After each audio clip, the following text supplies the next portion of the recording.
Plus channel. मैं कुंदन आपका tutor. आज इस वीडियो में हम लोग देख रहे हैं डिसीजन प्रोग्रामिंग की जो पहली पार्ट है C plus plus programming language में।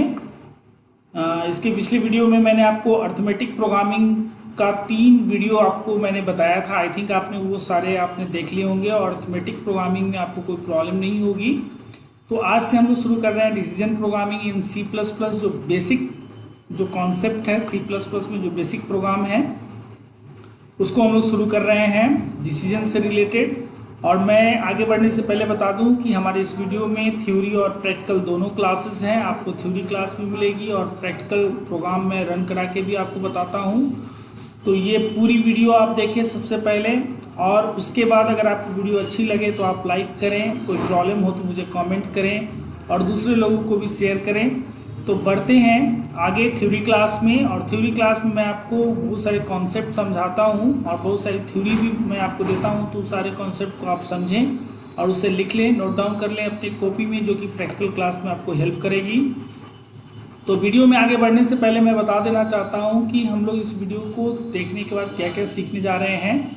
इसमें आप सीखेंगे कि लॉजिक क्या होती है डिसीजन प्रोग्राम की, यानी डिसीजन जो प्रोग्रामिंग हम लोग करने जा रहे हैं तो आखिर उसमें लॉजिक क्या है, वो कैसे सॉल्व करते हैं, किस तरह की क्वेश्चंस होती हैं, और सी प्लस प्लस लैंग्वेज में ऐसा क्या क्या चीज़ दिया हुआ है जिसके द्वारा जिसका यूज़ करके हम लोग डिसीजन प्रोग्रामिंग करते हैं। नॉर्मली इफ एल्स के बारे में मैं इस पॉइंट में डिस्कशन करूँगा आपसे।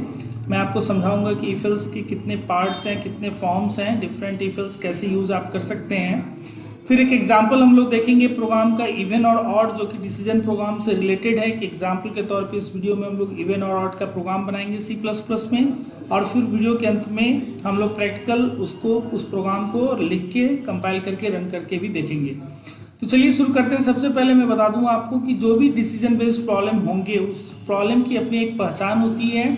उस प्रॉब्लम के अंदर आपको मल्टीपल आउटपुट्स मिलेगा, वो भी ऑप्शनल। ऑप्शनल का मतलब कि आउटपुट्स मल्टीपल होंगे लेकिन कोई एक ही आउटपुट एक बार में रन करने पे प्रोग्राम का आउटपुट आना चाहिए। ठीक है, तो इससे होता क्या है कि एक कंफ्यूजन क्रिएट हो जाती है कि कौन सा आउटपुट और कैसे डिसाइड करें कि कब कौन सा आउटपुट होगा। तो इस कॉन्सेप्ट को समझने के लिए मैंने एक एग्जाम्पल लिया है इवन और ऑड का, जिसमें आप देख सकते हैं आउटपुट है इवन और ऑड दोनों में से कोई एक। आउटपुट 2 है लेकिन ऑप्शनल है, कोई एक ही एक बार में आउटपुट हो सकता है। ये तो क्लियर कॉन्सेप्ट है कि कोई भी एक नंबर कभी भी इवन और ऑड दोनों नहीं हो सकता है, तो कोई एक ही होगा। तो हम लोगों को यहाँ पे डिसाइड करना होता है कि वो नंबर कब इवन होगा और कब ऑड होगा। तो इस केस में हम लोग जैसा कि जानते हैं तो केस 1 हम डिफाइन कर रहे हैं कि इवन की पहचान क्या है, कि अगर वो नंबर 2 से डिविजिबल हो जाए, यानी 2 से पूरी तरह से कट जाए और रिमाइंडर 0 हो जाए तो वो नंबर इवन होगा।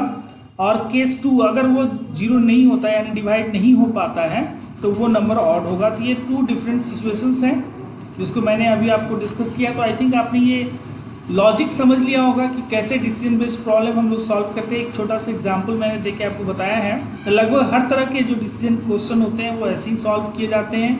वहाँ पे आपका केवल आउटपुट और थोड़ी लॉजिक चेंज होगी।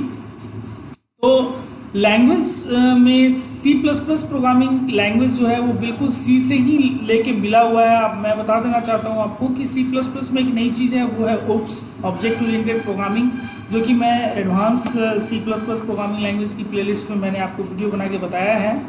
लेकिन आप बेसिक बिगनर हैं, आप सी प्लस प्लस पहली बार सीख रहे हैं, तो हम लोग यहाँ पे सी की ही इफ एल्स का जो स्ट्रक्चर है वो बिल्कुल सी प्लस प्लस में भी यूज़ होती है। जैसे इफ़ काम करता है, एल्स काम करता है सी में, वैसे ही यहाँ भी काम करेगा। कोई चेंजेस नहीं है। इफ़ की कंडीशन अगर ट्रू होती है तो इफ़ का काम होता है, इफ़ की कंडीशन अगर फॉल्स होती है तो एल्स का काम होता है। और इसको अलग अलग तरीके से लिख सकते हैं। अगर आपके इफ़ के अंदर सिंगल लाइन है तो आप ब्रेसेस छोड़ भी सकते हैं, ये ऑप्शनल है। अगर लेकिन मल्टीपल लाइन अगर इफ़ के अंदर है तो आपको ब्रेसेस लगाना ज़रूरी होगा, नहीं तो कंपाइल टाइम एरर आएगा। उसी तरीके से अगर एल्स में सिंगल लाइन स्टेटमेंट है तो आप बिना ब्रेसेस का लिख सकते हैं, ब्रेसेस भी दे सकते हैं, कोई प्रॉब्लम नहीं है। और ये जो चौथा फॉर्म देख रहे हैं ये नेस्टेड इफ और नेस्टेड एल्स इफ का एग्जांपल मैंने लिया है। अगर इफ़ के कंडीशन ट्रू होने पे फिर से आपको कोई कंडीशन लेना है तो आप इफ़ के अंदर इफ ले सकते हैं और एल्स भी डिफाइन कर सकते हैं। उसी तरीके से अगर फॉल्स होने वाले एल्स पार्ट में अगर आपको कंडीशन लेने की जरूरत पड़ रही है तो आप एल्स के साथ एल्स के अंदर भी इफ लिख सकते हैं। और कोई जरूरी नहीं है कि अगर आप इफ में इफ लिख रहे हैं तो एल्स में भी इफ लिखें। ये डिपेंड करता है कि आपकी क्वेश्चंस की डिमांड क्या है, उसकी रिक्वायरमेंट क्या है। अगर एल्स फॉल्स पार्ट में अगर कंडीशन लेना है तो एल्स में लिखेंगे, अगर इफ में लेना है तो इफ में लिखेंगे, अगर दोनों में ज़रूरत पड़ेगी तो दोनों में भी लिख सकते हैं, ठीक है। और एल्स के अंदर इफ लिखने का एक और तरीका है यहाँ पे जो मैं आपको बता देना चाहता हूँ, वो थोड़ा सुविधाजनक है, क्योंकि यहाँ पे नेस्टिंग थोड़ा कम्प्लेक्सिटी जनरेट करती है। तो एल्स के अंदर अगर आप इफ लिखते हैं तो उसको साथ में भी लिख सकते हैं, जैसे इसी चीज़ को अगर आप एल्स इफ में भी लिख सकते हैं, और फिर इस इफ का ये कंडीशन फॉल्स होने पे एल्स मैंने यहाँ पे लिखा है। तो ये बेसिक है स्ट्रक्चर, नेस्टिंग का कोई लेवल नहीं है, आप जितना चाहो उतना इफ उतना एल्स, और इफ के अंदर इफ, एल्स के अंदर भी इफ आप लिख सकते हो। तो इसे नोट डाउन कर लीजिए, ये काफ़ी इंपॉर्टेंट होगा आपके लिए। हम लोग आगे बढ़ते हैं और एक प्रोग्राम देखते हैं इवन और ऑड का कैसे बनाया जाए। तो इवन ऑड का प्रोग्राम बनाने के लिए जैसा कि मैंने लॉजिक डिस्कस किया है, पहले आपको एक नंबर इनपुट कराना होगा, उस नंबर को 2 से मॉडुलस करके रिमाइंडर स्टोर करना होगा।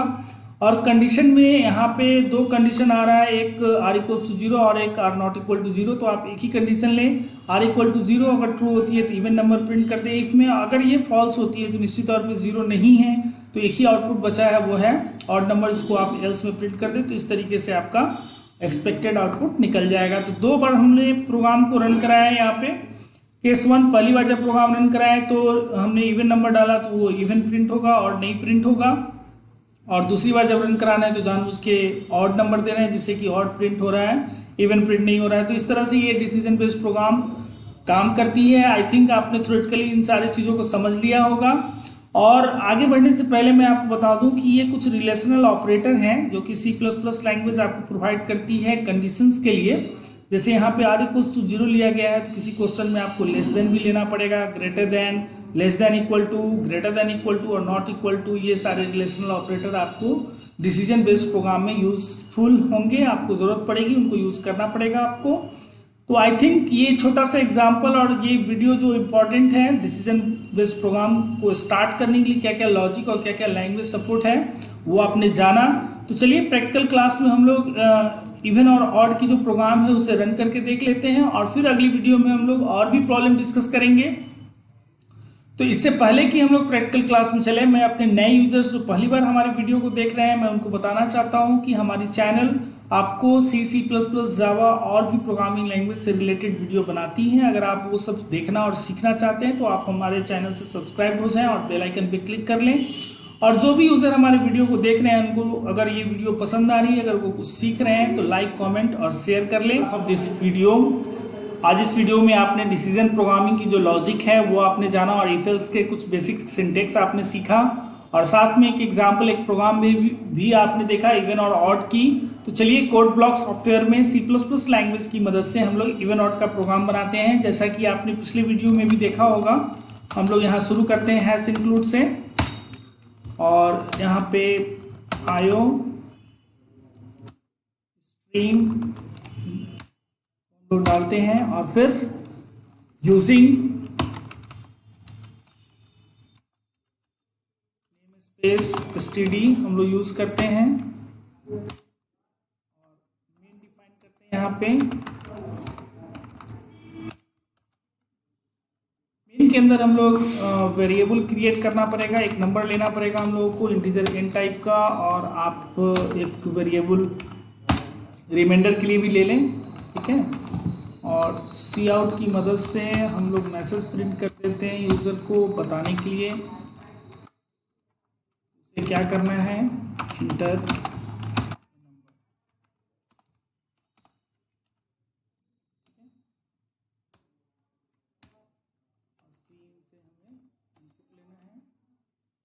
के अंदर अब क्या करना है, आप पता होगा आपको, आपने थ्योरी क्लास देखा है, n मॉडुलस 2 करें, r में वैल्यू स्टोर करें, और फिर कंडीशन लेना है इफ, इसमें आपको r इक्वल्स टू 0।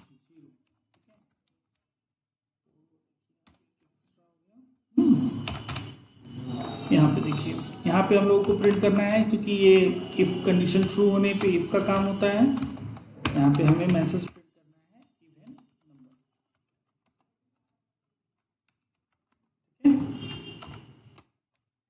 और एल्स ब्लॉक में प्रिंट करना है हम लोगों को